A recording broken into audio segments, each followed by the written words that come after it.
Welcome back to the How to Be a Modern Content Creator series. This episode I'm really excited about because now we're going to talk about the content types. Before we talked about the pillar types, which are written, audio, and video, now we're talking about the format types, which are short form, long form, and live streaming. When you understand those two triangles of content and how they intersect to like a Venn diagram, that'll make a huge difference in your content production ecosystem.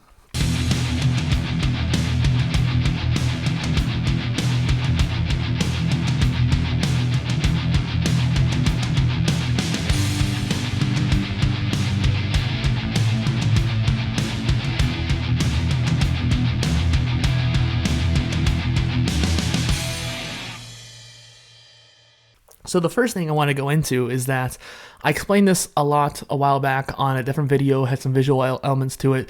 So if you want to go check that out, I'll link it down below. But let's start off with the idea of what kind of content are you making? If you're making a blog, then generally you're going to be long form content, but maybe you want to be building thought leadership on Threads, or I wouldn't say Twitter anymore, but Threads.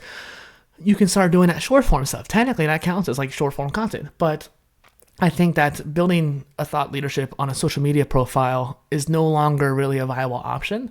It is an adjacent part of being a content creator. So by creating long form content, you get to send out those links out to all these different platforms. You don't want just your whole feed to be links. You have your links, you have some thought leadership posts that you're making, you have some curation that you've done, and that's a great way of creating this bite-sized feed. And so you have a mixture of things. That's how you make a social media profile grow nowadays. You give them access to your long-form content, but you're not just spamming them left and right.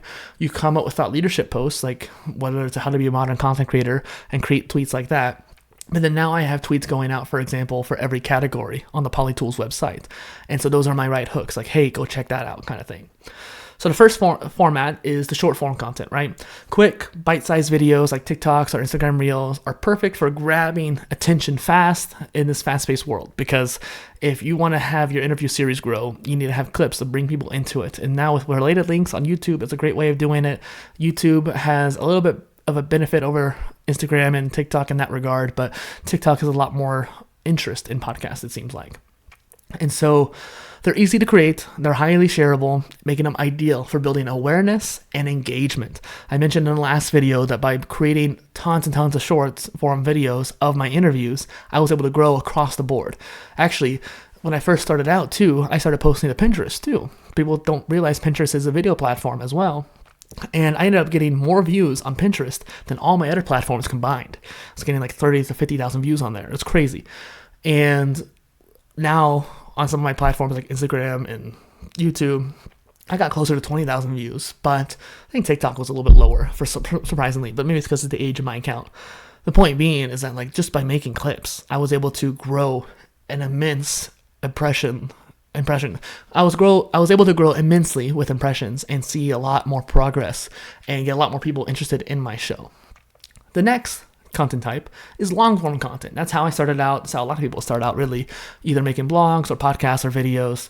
Longer videos or podcasts allow for more in-depth exploration of topics, such as the PolyTools Creator Spotlight interviews, where we get to really dig into how does that creator make their content, what are their strategies. So it helps you establish your expertise and offer value. And even like this supercut, if you're listening to it all together, that is a long form piece of content right there. Technically, even the solo episodes are long form content, but the really long form helps with watch time, helps with retention, that kind of thing. And platforms like YouTube reward long-form content with more watch time, improving your visibility on the channel. The next format, and the one I struggle with actually the most, is live streaming. Live content adds that intimacy layer. Like if you were watching me make these videos right now, you would see me make the little mistakes here and there where I might trip over my own word or say things a couple times that I'm going to edit out later on. But by being live, people get to see that. They get to see that you're human, you make mistakes, that kind of thing. So it gives you that real-time interaction with your audience, making them feel like they're part of your journey. And like, maybe I should have live streamed this. I don't know. You can tell me down below in the comments if you think I should have. It's great for building community and trust. And if you're a gaming channel, you really need to do it. And so one thing I want to touch on in this episode before we move on to some of the more individual episodes is that you need to be making all three, really. I mean, live streaming you can kind of get away with not doing, but with it growing so vastly right now, I think it's a really smart idea to do it. And I'll explain why in a moment. But Making long form content is kind of the start. You need to get used to actually making real pieces of content. And not to say short form's not, but it's a completely different beast. You can repurpose your long form into short form, but making short forms from scratch is its own challenge as well. So going back to one of the early episodes, you got to make 100 reps for every content type and pillar type. So if you're making long form blogs, that's 100 reps. If you're making long form podcasts, it's 100 reps. If you're making long form videos, that's 100 reps. If you're making short form videos, that's also 100 reps. And technically repurposing counts towards those reps, but really making is different too. Like actually creating that short form video is a whole skill in of itself, and it's valuable to learn. And so that's something you want to keep in mind, and doing 100 live streams will be a huge difference too. Like not only will that make you more comfortable on camera, which will help improve your videos, but then on top of that, you have these long form videos, because generally live streams are a few hours long versus like an hour for a long form video. And then you can turn those live streams using things like Opus clip or something like that into different clips. So you can even have a strategy where you have your medium length videos, like your long form content, and then you have your live streams, or in my case, I do interviews, but I could always do interviews that are on live. And those are your long form stuff. And both of those can be repurposed into shorts, and you can always make shorts as well. And so you have all three on your channel to help you grow, take advantage of all those different features of YouTube. Realize it, like that'll tell YouTube, hey, this creator knows what they're doing.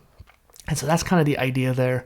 And again, I made a video kind of explaining this kind of trifecta, if you will, a while back. I'll link it down below so you can check it out. Other than that, thanks for being here. See you in the next one.